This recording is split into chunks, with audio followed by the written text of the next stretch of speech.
people like me, and I don't have the guts that like a John. We have a John and Corinne that went and what do they have? A Conestoga now. Yeah.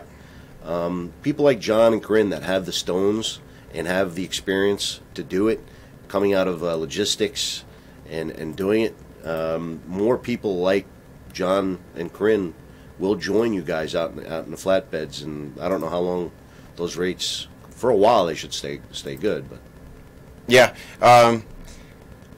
people are parking vans and getting into the flatbeds. They are, and that's also affecting the market. The carriers that they could rely on and trust, you know, there's just becoming more and more of them. The market is stabilizing, and this is how the free market works. And actually, I'm going to get into some of the Facebook comments here before we wrap things up, which I think we can tie that in with some of these comments. I've got another call on the line. We'll go to John in Kentucky. John, welcome to the show. Hey, John. Hey, Kenny. Hey, Dave. It's John Charlo. How you doing? Good. Great. What's on your mind? Hi, man. So I kind of right there along with Dave and doing some new things. We've had to kind of step out of our comfort zone. We had a nice dedicated run for a good 6 to 8 months. Yeah, that was at FedEx. Uh-oh. Did we lose him? We may have lost John. Yep, we lost him. He fell off here. Call back, John. We got 18 minutes left in the show. All right. I want to get to some of these comments on Facebook because whenever you start talking about rates, inevitably you get the and some of these guys I'm sure are just starting to stir the pot, but they're bringing up a few important points that we need to discuss. Point them out. All right. Let's see here. The one that I see this comes up pretty much every time you start talking about rates, especially when you start talking about out of Florida, and Dave was throwing out some of his numbers. If you're hauling produce or anything under 250 a mile, you should send back your authority. You're screwing everyone that won't haul the cheap freight. If no one hauled cheap freight, there would be no cheap freight. Well, we're not even talking about produce at 250 a mile. We're talking about all miles for the week. The produce run was probably $3.50, $4 a mile. So is that what you're alluding to? Well, and I'm going to keep going here. The same poster posted. You can even get good money in Denver and Salt Lake if you refuse to haul cheap freight. Refuse to haul cheap, even if they have to pay to haul. Then they have to pay to haul it. You guys are the problem. The cost for anyone should be at least $2.50 a mile. So I want to address that. So when you are in Denver, I won't go there because I'm afraid of rates. Okay, but go ahead. But let's say you're in Denver or you're in South Florida, and the market is not in your favor. The standard market of 4 to 1. Now you'll get that good rate going in, right? You might get $4 a mile going into a bad market, right? But there's 4 trucks to every load coming out. Now what this poster is saying is, you know, don't haul cheap freight. Don't take $1 a mile. You should just sit and wait. What do you think? He's saying that. I think is he saying sit and wait? Just say no. Just say no. Don't haul cheap freight. Don't do it. Boogie out. Boogie out. No. So what's the cheapest freight you've ever hauled? 97 cents out of Clearwater, Florida. I think it was. Where's Clearwater? That's over by Tampa, right? I got $4,000 on a direct customer coming down into Tampa, and then that direct customer had a load out of Alabama. And it didn't make sense to deadhead 400 miles. So I for cost for 300-400 miles, wherever it was, I think it paid me to the truck at a percentage of 68, 69 cents. Fuel money, more than fuel money. But that freight was for $3.70 a mile, going right back up to where I came from. So I had an incredible week, but for 400 miles, I only made like 68 cents a mile. Now you tell me, was that cheap freight? I think it was great. Now, if you didn't do that, you know, I've run numbers sometimes, and if you took that $400 off the 400 miles, you know, those are all, you know, free miles, so to speak. You know, that drastically changes. I mean, that $400 was money in your pocket, directly in your pocket, because you're going that way anyway. Absolutely. Right? So the other point I want to make here is if you find yourself in Florida, you might get $4,000 coming in, you know, $4 a mile, you know, from Atlanta to Miami is roughly 1,000 miles, 800,000 miles. You get that $4 a mile coming in. Now, the discussion I had once, we used to do these weekly conference calls, and I had this discussion with a gentleman. And this was the lane we were talking about. I always use Florida as an example because it's the most extreme market always. And from Atlanta to Miami, and he says I would never go into Florida unless I got $4 a mile, and I would deadhead out. And I said, well, that's great. Now, if I was a broker and I could guarantee you $4 a mile and you deadhead out, you would take it. He says, absolutely. I said, what if I could put together something for you and I could guarantee you $2 a mile in and $2 a mile out? He says, I would do that too. No problem, I would do that. I said, okay, what if I could give you $3 a mile in and only $1 a mile out? And his comment was, no way, I won't do it. I won't haul cheap freight. But in all three of those scenarios, it's the exact same dollar figure at the end of the week, right? All three scenarios pay the same rate. Okay, at the end of the week, the same price is, and that's what you've made for the week, the revenue, gross. Now, I understand the dollar a mile. Now, here's the other problem. You might say that $2.50 a mile is cheap freight. You won't do anything less than $2.50 a mile. And you know what I'm going to say? Go tell your customers $2.50 a mile, and I'm going to walk in right behind you and say I'll do it for $2.49. And then next guy behind me is going to say he'll do it for $2.48. And that price is going to go down because that's how the market works. That's competition. That's what we do. We're not with certain freight. Not all freight. Right? Well, I mean, that's ultimately any trucks that are capable of doing the job. That's what we do. I mean, if you're out there looking for new customers, you're looking to give them the best price and the best service available, and you're trying to market that. Now, some customers might pay more for better service, but in a commodity market where there are 4 trucks to every load, even if all the trucks, every single truck was willing to haul for nothing, zero, do it for free, 3 out of 4 trucks would have to leave the state empty because there's nothing else coming out. Yes. So 3 out of 4 trucks have to. So the one truck that's lucky enough to get something to at least cover his fuel or put money in his pocket, that's up to that driver. It's up to that company, that carrier, what they put on their equipment.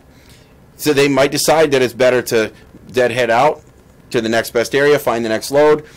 Now, every mile that you drive is paid. There's no such thing as an unpaid mile, no such thing as a free mile. It's either paid for by the load you just delivered or the load you're going to pick up. There's no such thing really as deadhead. Those miles are paid for. It's just a change in perspective. So you have to decide, do you want to be competitive and make the money, or are we going to run our business off of a bumper sticker slogan and say, don't haul cheap freight? And that's an interesting point that you bring up because that was the battle that I had to learn coming out of the Northeast. Does it make sense to deadhead to Pennsylvania to get out to Ohio? Does it make sense to go up into Maine and get water? Should I go down to Jersey and take a ridiculous rate to go down to Virginia? I mean, which of the 3 or 4 evils out there makes the best sense?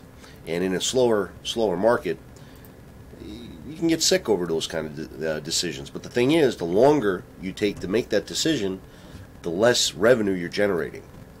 Absolutely. Yep. Now, the truck that sits and waits, says, no, I'm going to sit and wait for it. Now, this came up. It was funny because I met somebody. I was actually in Denver, and we were at the TA truck stop there, and we're sitting in the restaurant, and I hear the lunch counter talk, literally the lunch counter talk, and this guy says, oh, my cost per mile is, whatever it was, 3 something or whatever, can't work for less than cost, and I'm not going to take anything out of here for, for cheap. I won't haul cheap freight. And we explained it to him. So you need $300 a day or $400, $500 a day today. If you can't get it today, you're going to wait and try to get it tomorrow. But if your cost today is $500, that means your cost just to cover your cost tomorrow is $1,000. If you can't get $500 today because the market's so bad, what makes you think you're going to get $1,000 tomorrow? Sometimes it can happen, but you're right. Most of the time, especially in a bad market, you need to cut. What's the expression? Cut and go. Yeah. Fish or cut bait? Yeah. All right, so John is back. We're going to bring John back on the line. John, welcome back. Hey, yeah, thank you. Hey, so what I was saying is we kind of like in Dave's situation where, he was hauling windows and decided to get away from it and get into something else. We lost an account, or the agent did, so we had some real good money coming in. Got to do a lot of real good things, but now we're having to look at different avenues, different lanes. We hauled a lot of FedEx, UPS freight. Now we're having to haul a little bit of FedEx and kind of dip into other areas and those different lanes, like going down to Texas. Are you running what Texas? What we're running into is, go ahead. Are you running Texas? We've gone into Texas a couple of times, but it's just going in with FedEx freight and coming back out.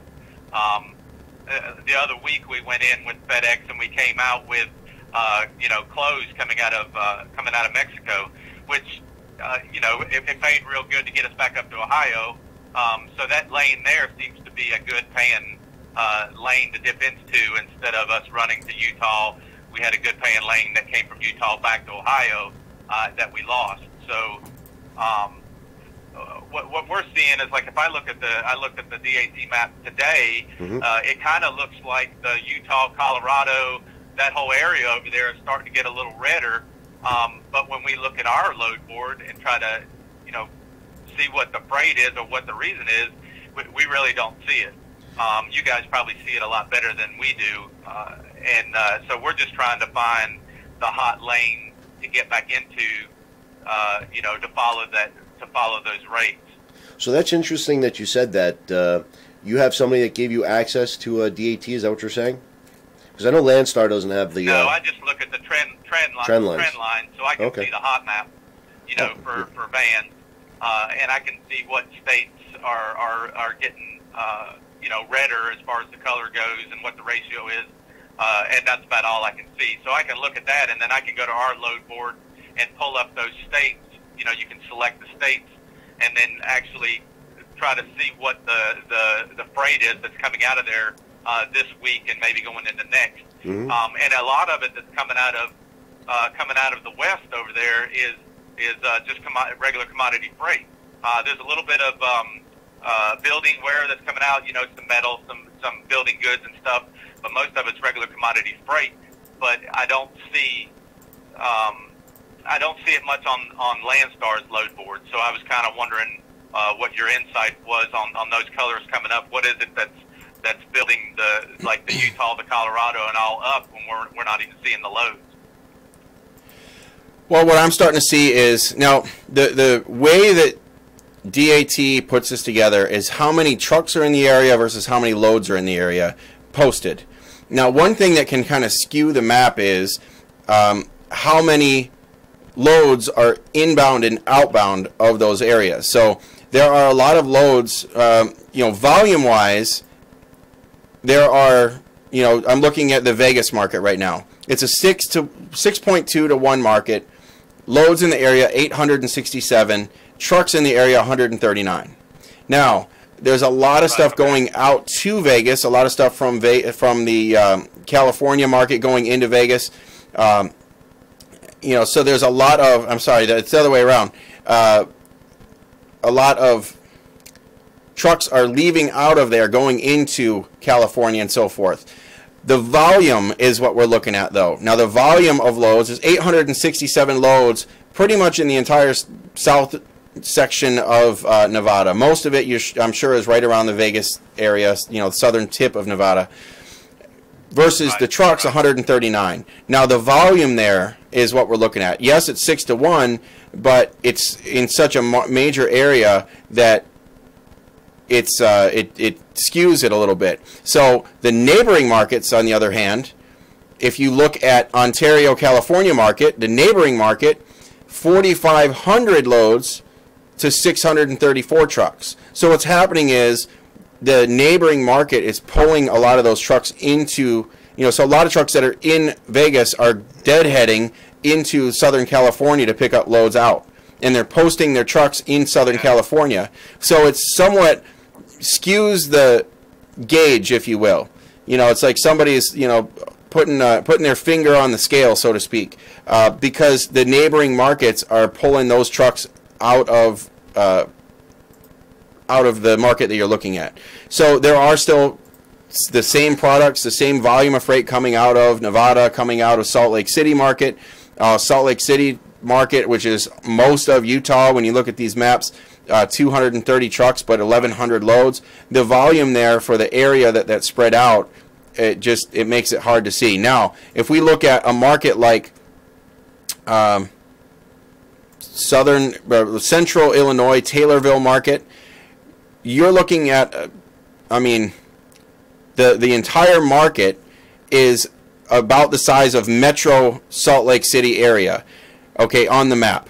It's 782 loads to 77 trucks, roughly 10.2 to 1.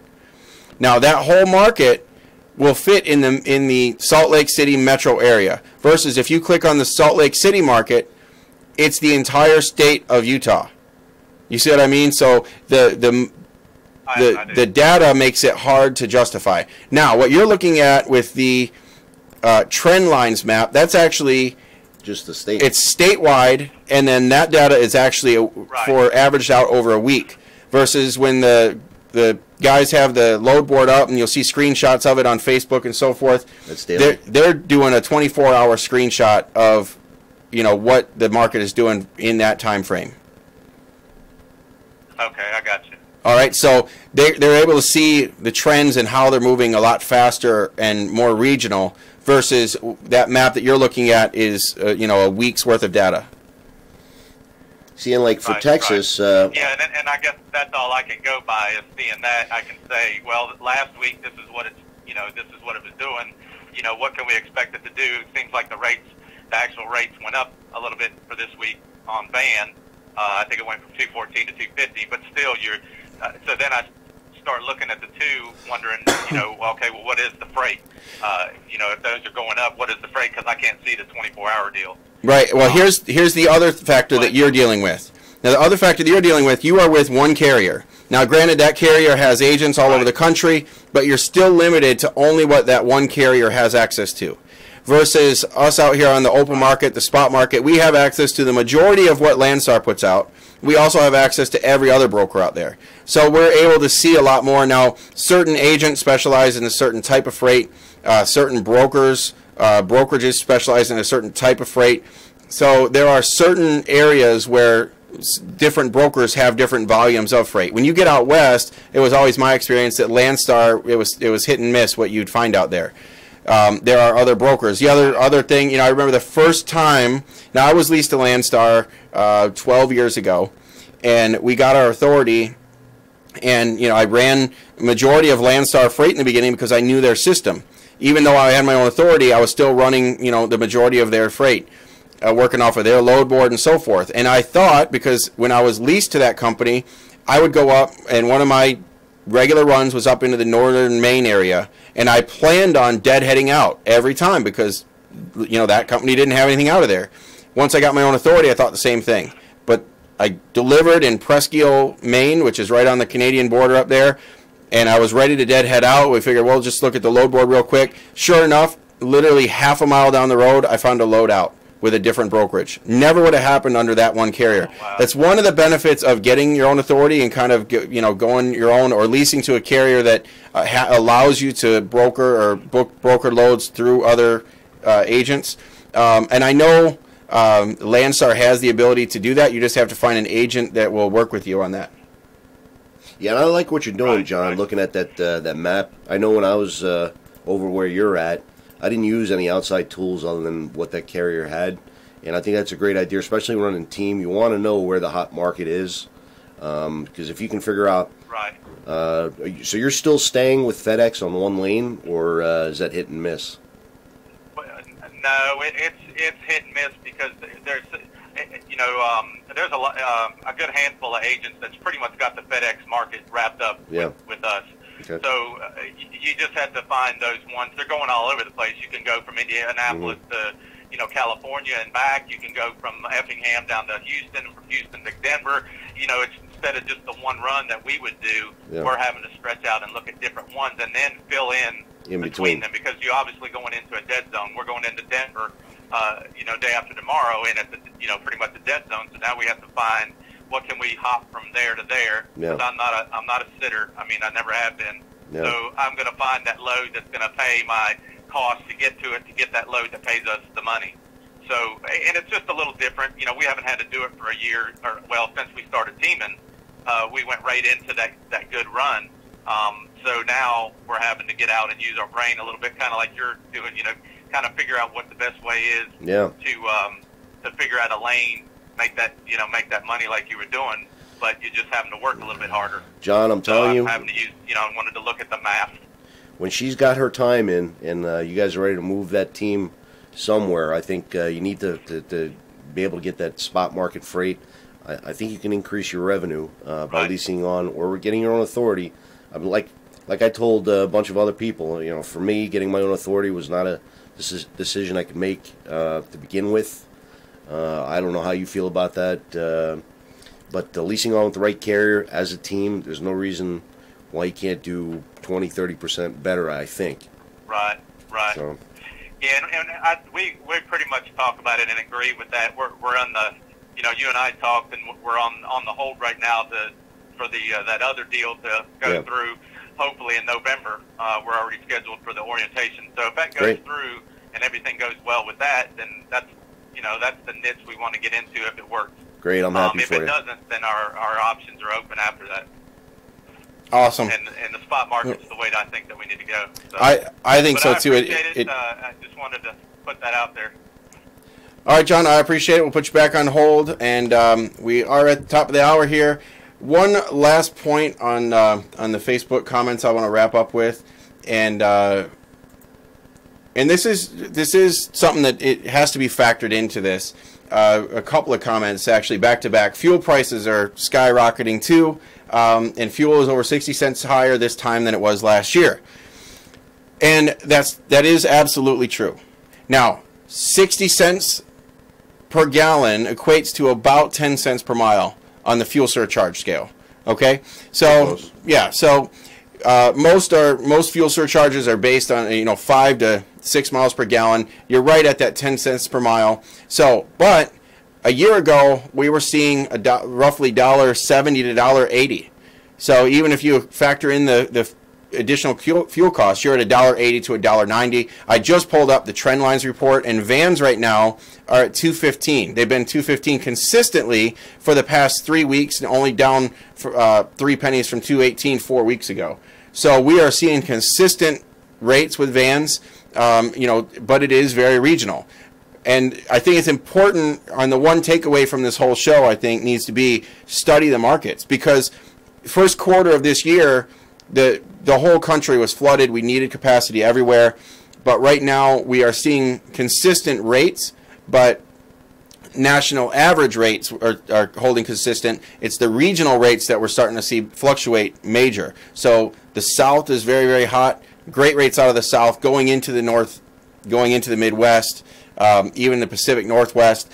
It's when you're coming back out of those areas. So always remember, from a really, really good market area like the South, Florida, Texas right now, Alabama, Mississippi, Louisiana, into the Midwest, which is a little dry, you're always going to see phenomenal rates. Push hard to get the best rates you can. And I'm talking about vans. With flatbed, anywhere you go is a great market. You fall into the money. That being said, the other way around, be prepared to, fish or cut bait. You need to get moving. Don't waste a lot of time waiting. If you're in the Midwest, or if you're in, the Pacific Northwest and Northeast, get your rate going in and get out as fast as possible. Don't waste a lot of time. Of course, factor in fuel on all of this. Fuel prices, California right now, we've got a truck on the West Coast. California fuel is, $4 a gallon. Wow. Versus, it's almost $1 a gallon more than the rest of the country right now. So factor that in as well. If you're running regional, if you're running certain markets, pay attention to the fuel price in that area.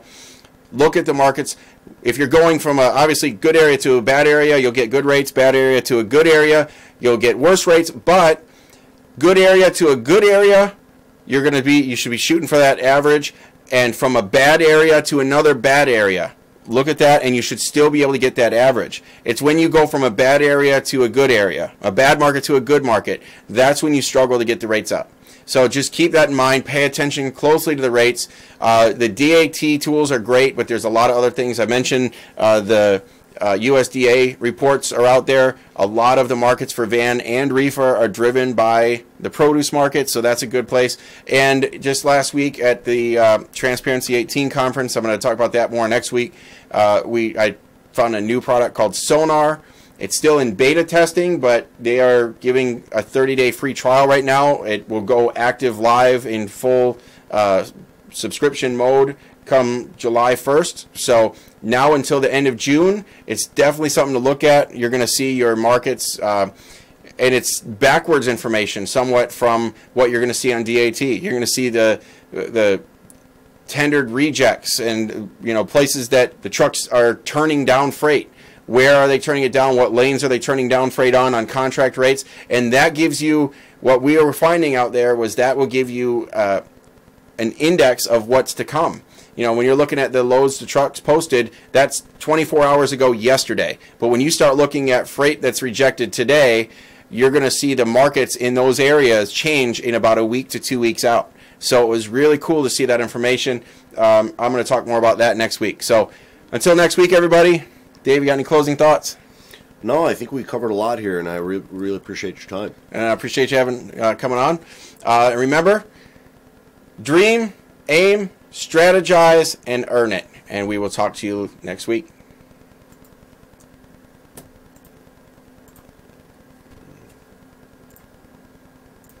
I just don't know where to look when I